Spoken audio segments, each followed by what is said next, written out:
On Wednesday, U.S. President Joseph Biden continued an Obama-era executive order that listed Venezuela as a threat to the United States.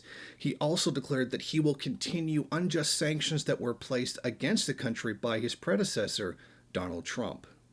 The order from 2015 declares Venezuela continues to represent an unusual and extraordinary threat to the national security and foreign policy of the United States.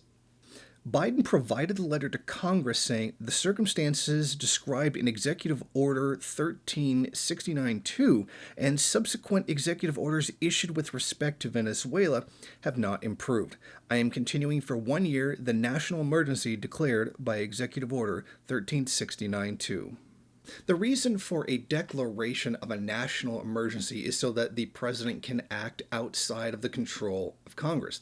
Venezuela is currently being attacked and has been so for decades by the U.S. government due to its nationalization of the oil industry, which severely hurt the profits of many U.S. oil companies, and for not following essentially U.S. control of the country.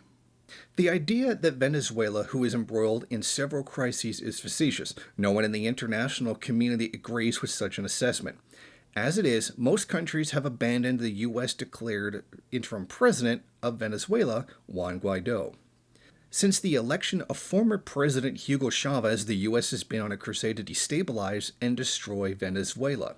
U.S. sanctions have battered the country for decades. Currently, they're suffering from U.S. sanctions that block access to much-needed medical supplies required for the global COVID-19 outbreak. Last year, a plot by the U.S. to overthrow Venezuela was foiled by fishermen. The mercenaries have admitted guilt and acknowledged that they were contracted by the fraudulent Guaido administration at the behest of the U.S. government. It was a hope that some progressives had that this policy would change under the Biden administration. Venezuela has been suffering for decades under sanctions by the United States, brought upon the Bush, Obama, and Trump administrations. Yet we have very clearly seen that this administration, touted as being harm reduction or somehow being different than the norm that has been going on, has proven to be anything but. In fact, the complete opposite of what many hoped the Biden administration would actually be.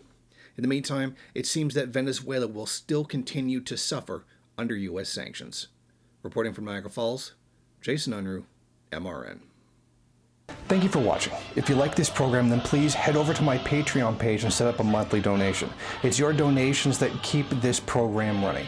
Also, if you would like, please rate, comment, subscribe, and share in various social media.